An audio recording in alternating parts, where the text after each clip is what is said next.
आपका बड़ा अद्भुत चरित्र है। श्री महाप्रभु हरिवंश जी का प्राकट्य उत्तर प्रदेश के सहारनपुर जिले में इस समय जो देवबंद है, वहाँ आपके पिताजी पंडित श्री व्यास मिश्र जी विराजते थे।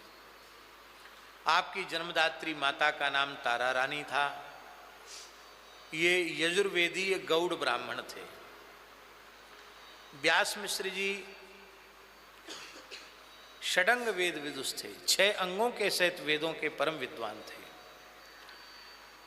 पर ज्योतिष शास्त्र में आपको विशेष ज्ञान प्राप्त अर्जित था। आप ज्योतिष के इतने बड़े पंडित थे कि त्रिकालदर्शी थे। ज्योतिषा मैनम चक्षु निरुक्तम श्रोत्र मुच्यते।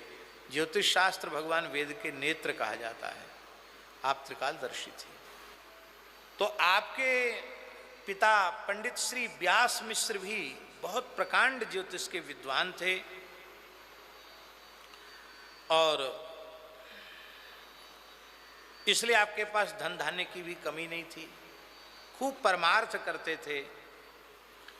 इनकी ख्याति तत्कालीन दिल्ली के बादशाह ने सुनी तो बादशाह ने इनको अपने दरबार में आमंत्रित किया। बादशाह ने व्यास मिश्र जी को अपने शाही दरबार में दिल्ली में बुलाया।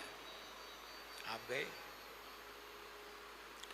और 4 नारियल के फल बादशाह के हाथ में आपने दिए, भेंट किए उसको, क्योंकि रिक्त पाणिम न पश्येत राजानम भिष्यम गुरुम, इसलिए 4 फल लेकर के गए। बादशाह ने बड़ा भव्य स्वागत आपका किया और आपसे पूछा कि महाराज, एक ही नारियल आशीर्वाद में दिया जाता है, उतना ही पर्याप्त है। प्राय लोग आशीर्वाद का नारियल देते तो 1 देते हैं, 4 देने की परंपरा तो नहीं है। फिर आपने 4 नारियल क्यों दिए? तब आपने कहा कि आप एक विद्वान ब्राह्मण का आदर कर रहे हैं। इस बात से मुझे इतनी प्रसन्नता हुई कि ब्राह्मण यदि प्रसन्न हो जाए तो चारों पुरुषार्थ एक साथ दे सकता है। इसलिए मैंने 4 पुरुषार्थों के प्रतीक के रूप में धर्म अर्थ काम मोक्ष 4 नारियल तुमको दिए हैं। बादशाह ने आपको प्रणाम किया और 4000 मनसबदार की निधि आपको प्रदान की और बहुत अधिक आदर आपका करता था। व्यास मिश्र जी की बड़ी प्रसिद्धि हुई, लेकिन इनके कोई पुत्र नहीं था, इसलिए वे बड़े दुखी रहते थे। आपके बड़े भैया थे, वो सन्यासी थे, दंडी सन्यासी थे, विरक्त संत थे। उनका नाम था स्वामी श्री नृसिंहाश्रम जी महाराज। आपने अपने बड़े भाई से प्रार्थना की कि मैं आपका अनुज हूँ और वंश अब डूबने वाला है। तब उन्होंने कहा कि भाई मैंने तो संन्यास ले लिया है, अब मैं क्या कोई सकाम आशीर्वाद तुमको दो अनुष्ठान बताऊं, लेकिन आप भाग्य पर अवलंबित रहो, भाग्य में जो होगा सो हो जाएगा। आप विद्वान हो, आप क्यों इतनी चिंता करते हो? तो आपकी पत्नी तारा रानी ने कहा, व्यास मिश्र जी की गृहिणी ने, उन्होंने कहा कि यदि हमें भाग्य पर ही रहना है तो आपसे हम निवेदन ही क्यों करें। आप जैसे समर्थ सन्यासी से प्रार्थना करने का अर्थ तो यही है कि जो न करे लकीर सो करे फकीर। आप जैसे सिद्ध संत तो भाग्य से भी अधिक दे सकते हैं। इस बात को सुनकर नृसिंहाश्रम जी गंभीर हो गए और उन्हें एकांत में चले गए। निर्जन वन में जाकर आपने भगवान से प्रार्थना की। प्रार्थना करते करते आपकी भाव समाधि लग गई। आप विशुद्ध कृष्ण भक्त थे। भगवान श्री कृष्ण ने आपको समाधि में प्रकट होकर दर्शन दिया और कहा कि आप निश्चिंत हो जाएं, मैं अपनी प्राण प्यारी वंशी को ही पंडित व्यास मिश्र के पुत्र के रूप में इस धरती पर प्रेषित कर रहा हूँ। मैं व्यास मिश्र जी के घर में वंशी सहित प्रकट होऊंगा, ऐसा आशीर्वाद दिया। तो वंशी के रूप में तो प्रकट हुए ही है, और श्री हित नवरंगी लाल जी वंशी सहित प्रकट होने का वर दिया था। तो श्री नवरंगी लाल जी आज भी देवबन में विराजमान हैं, और श्री राधा वल्लभ लाल जी भी हैं। जब श्री हरिवंश जी गर्भ में आए तो उन्होंने कहा कि भाई इस रजोगुणी वातावरण में यहाँ रहना ठीक नहीं है, ऐसी विशिष्ट विभूति गर्भ में आई है, तब कुछ साधन करना चाहिए। तब भजन साधन करने की इच्छा से वे ब्रज यात्रा आ गए, और ब्रज यात्रा के क्रम में बाधक ग्राम में आपने निवास किया। वहीं रह करके पंडित व्यास मिश्र जी तारा रानी भजन साधन करने लगे। उसी समय वैशाख शुक्ल एकादशी की तिथि को सोमवार के दिन, आज कौन सा दिन है? आज सोमवार है ना, और तिथि कौन सी है? अरे भाई बलि कृष्ण पक्ष के एकादशी तो है कि नहीं? तो दिन भी मिल गया और तिथि भी मिल गई। और रही कृष्ण पक्ष की बात, एक विनोद की बात सुना दें। हमारे महाराज जी सुनाते थे कि कोई मारवाड़ी वैश्य थे, बड़े विद्वान थे, बहुत बड़े बड़े पंडित उनके यहाँ पूजा पाठ के लिए आते थे, स्वयं भी वो संस्कृतज्ञ थे। तो मथुरा में जमुना जी का पूजन कर रहे थे। वहाँ जमुना जी के पूजन कराने वाले पंडा जी ने, चौबे जी ने कहा, सुबह कृष्ण पक्ष है। तो यजमान बोले, महाराज शुक्ल पक्ष है। भाई तू चलो जा, शुक्ल पक्ष तो बारे सबके सब अयोध्या में रहें, शुक्ल पक्ष में राम जी प्रकट रहें, हमारे यहाँ तो सदा कृष्ण पक्ष ही रहे। क्यों? हम श्री कृष्ण के भक्त हैं, हमारे यहाँ सदा कृष्ण पक्ष रहता है। वो तो दूसरी भाषा में महाराज जी कहते थे, जैसे कहते हैं जय राण के चलो जाओ वहाँ अयोध्या, वहाँ है शुक्ल पक्ष, यहाँ तो मथुरा में तो सदा कृष्ण पक्ष ही रहे। बोलो भक्त वत्सल भगवान की जय हो। यहाँ तो सदा कृष्ण पक्ष रहे। तो आज दिन भी मिल गया और तिथि भी मिल गई। बाधक ग्राम में अरुणोदय काल में श्री हरिवंश महाप्रभु जी का प्राकट्य हुआ। बोलो भक्त वत्सल भगवान की जय। खूब सुंदर बधाई गाई गई, बजाई गई। आपका जन्मजात ही श्री राधा नाम से अनुराग था। राधा राधा सुना करके माता जगाती थी, और राधा राधा कीर्तन सुनकर ही सोते थे। रोने लग जाते थे तो एकमात्र आपको हंसाने का उपाय यही था, आपके समक्ष राधा नाम संकीर्तन किया जाए। एक दिन पंडित श्री व्यास मिश्र जी अपने घर के सेव्य ठाकुर प्रिया प्रीतम का श्रृंगार कर रहे थे, तो उन्हें बड़ा आश्चर्य हुआ कि अरे ये क्या हुआ। मैंने राधा रानी का श्रृंगार तो लाल जी को धारण करा दिया, और लाल जी का श्रृंगार राधा रानी को धारण करा दिया। व्यास मिश्र जी सोचने लगे कि मेरी बुद्धि ऐसी भ्रम में कैसे पड़ गई, मेरी बुद्धि में विकार उत्पन्न कैसे हो गया। तब तक उन्हें जय जयकार की ध्वनि सुनाई पड़ी, तो उन्होंने क्या देखा कि बगीचे में श्री हरिवंश महाप्रभु छोटे बालक, वो छोटे छोटे बालकों को राधा कृष्ण बनाकर लीला का अनुभव कर रहे थे। उनमें श्री कृष्ण को राधा बना दिया था और राधा को श्री कृष्ण बना दिया था। विपरीत श्रृंगार की लीला। तो जो लीला वहाँ की वही लीला भीतर घर के सेव्य ठाकुर में घटित हो गई। ऐसी कितनी घटनाएं उनके बाल चरित्र की हैं। बगीचे में दो वृक्ष थे, एक श्याम था एक गौर था। दोनों को प्रिया प्रीतम का स्वरूप मानकर श्री हरिवंश जी उनको सजा करके बाग के सुंदर ताजे ताजे फल लेकर के भोग लगा रहे थे।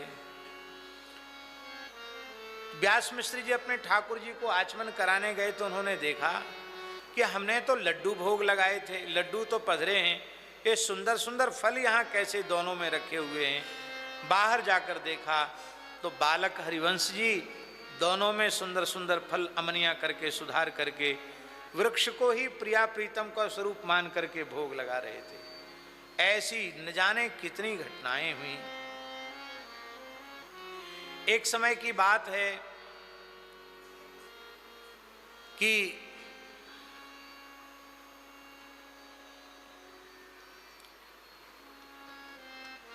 तारा रानी महाप्रभु जी को गोद में लेकर के मंदिर में दर्शन करने गई। वहां भगवान का चरणामृत प्रसाद बालक को माताएं देती हैं, दिया तो वे बहुत मचल गए और बार बार कहने लगे कि हमको तो ठाकुर जी का चरणामृत चाहिए, ठाकुर जी का प्रसाद चाहिए। माँ ने कहा कि ऐसे हमेशा थोड़ी मंदिर में प्रसाद और चरणामृत मिलता है, समय से मंदिर खुलता है, बंद होता है, पुजारी जब तक बांटते हैं तब तक बांटते हैं चरणामृत प्रसाद, और जब शेष हो जाता तब भगवान के मंदिर में भी पर्दा आ जाता है। तब लोगों ने कहा बालक को तो बहकाया जाता है, तो एक सामान्य जल में ऐसी तुलसी जल पधरा के कहा कि ये चरणामृत है, और किसी दिव्य पदार्थ में कहा कि ये प्रसाद है, इसको पाओ। तो आपने चरणामृत और वो लेकर कहा कि नहीं नहीं, ये भगवान के अधरामृत का स्वाद इसमें नहीं है, तुम लोग हमको ठग रहे हो, ये न चरणामृत है न ये प्रसाद है। और जब जैसे ही आप अपने रात्रि का समय था, पर पिताजी ने देखा कि ये तो रोना बंद ही नहीं कर रहे हैं, तब उंगली पकड़ करके पिताजी मंदिर के सामने ले जाएंगे। मंदिर बंद होगा तो बालक को संतोष हो जाएगा कि भाई पिताजी झूठ नहीं बोल रहे, रात को मंदिर थोड़ी खुलता है। पर जैसे ही बालक को लेकर के उनके पिताजी मंदिर के सामने गए, मंदिर के पट भी अपने आप खुल गए और मंदिर का पर्दा भी अपने आप खुल गया। तब हर्ष का पारावार नहीं रहा। तब आपको फिर तब तो प्रकट हो गई लीला, तब आपको चरणामृत और प्रसाद दिया गया।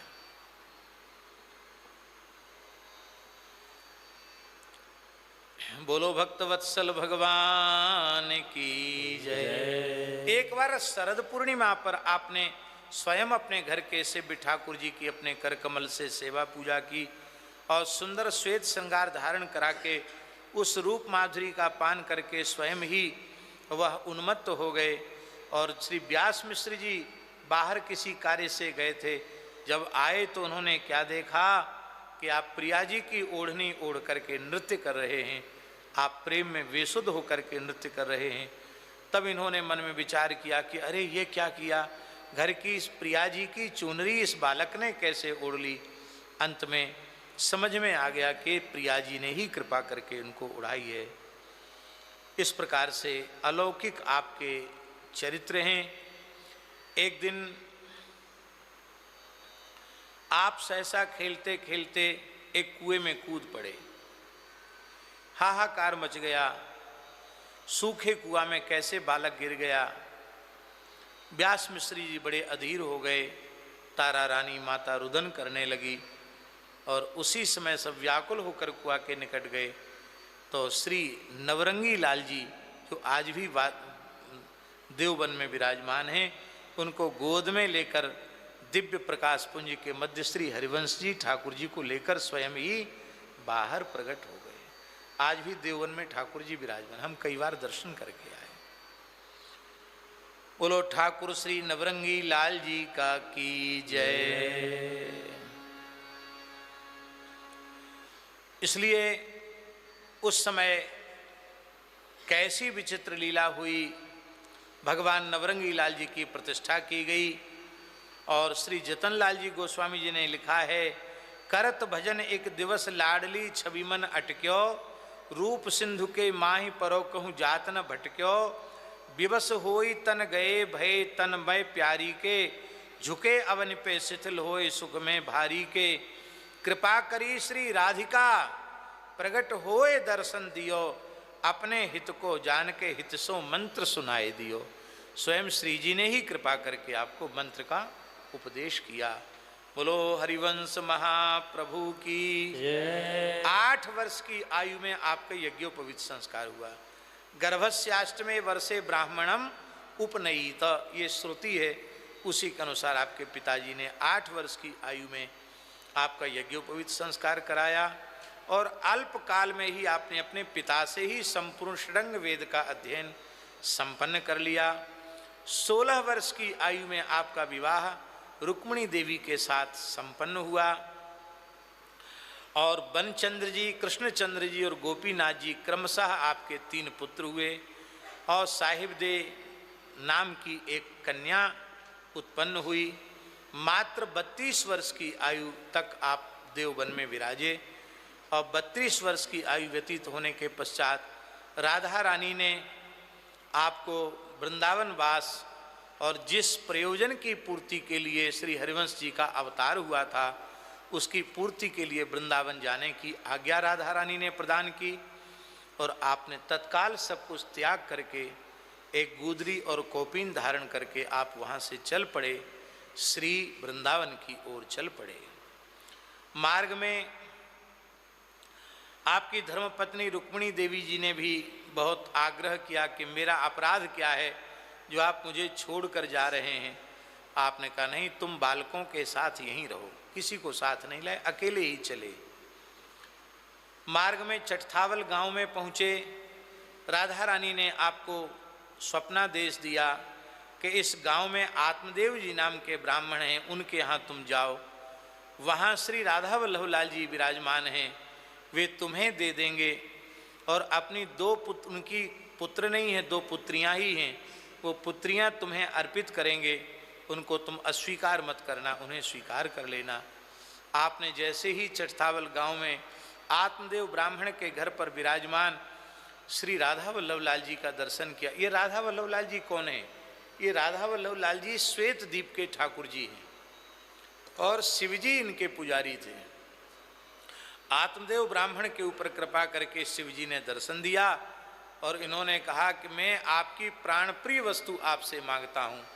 उन्होंने मेरे प्राणप्रिय तो राधा वल्लभ लाल जी हैं, तो वचनबद्ध होने के कारण शिवजी ने वह प्रतिमा उन्हें प्रदान कर दी, सेवा पूजा की पद्धति भी बता दी।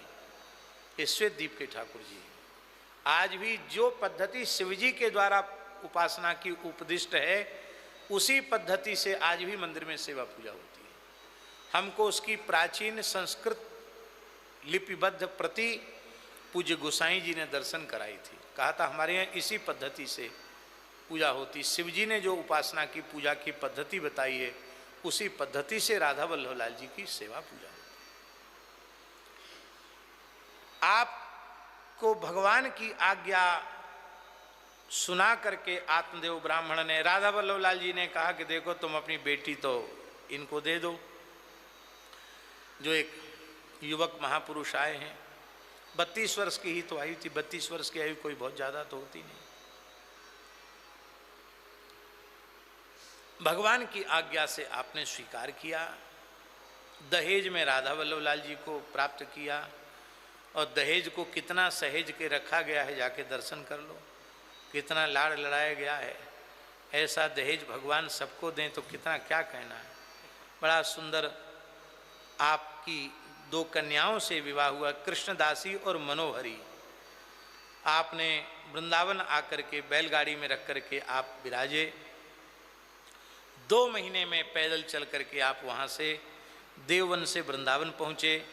वृंदावन में मदन टेर नामक स्थल पर आपका पड़ाव हुआ और यमुना जी की 8 श्लोकों में आपने स्तुति की। प्रथम यमुना जी का दर्शन करके, वो श्री हरिवंश महाप्रभुकृत यमुनाष्टक प्रसिद्ध है। आपके दर्शनार्थ ब्रजवासी जन आए और कौतूहलवश ब्रजवासियों ने एक तीर कमान आपके हाथ में दे दिया। बोले आप प्रत्यंचा धनुष की खींच करके तीर छोड़ो, जहाँ तक तीर गिरेगा वहाँ तक की भूमि राधा वल्लभ लाल जी की। तब आपने तीर चलाया और तीर जहाँ गिरा उस घाट का नाम हुआ तीर घाट। अब तीर घाट से चीर घाट हो गया, तो चीर घाट तो है ही है, तीर घाट भी है। मदन टेर से लेके तीर घाट चीर घाट तक की भूमि राधा वल्लभ लाल जी को प्रदान की गई और आपको जो कुछ भेंट आई थी सब ब्रजवासियों में आपने वितरित कर दी। मान सरोवर, सेवा कुंज, रासमंडल, बंसीवट, ये बंसीवट जहाँ हम लोग निवास करते हैं ये भी महाप्रभु जी की साधना स्थली है। इन 4 स्थलों पर आपने साधना की, रसकेली को प्रकट किया। और श्री राधा वल्लभ लाल जी का प्रथम पाटोत्सव आपने सेवा कुंज में ही मनाया, और बाद में तो फिर मंदिर का निर्माण हो गया, तो ठाकुर जी मंदिर में विराजे। आहा, बोलो भक्तवत्सल भगवान की जय।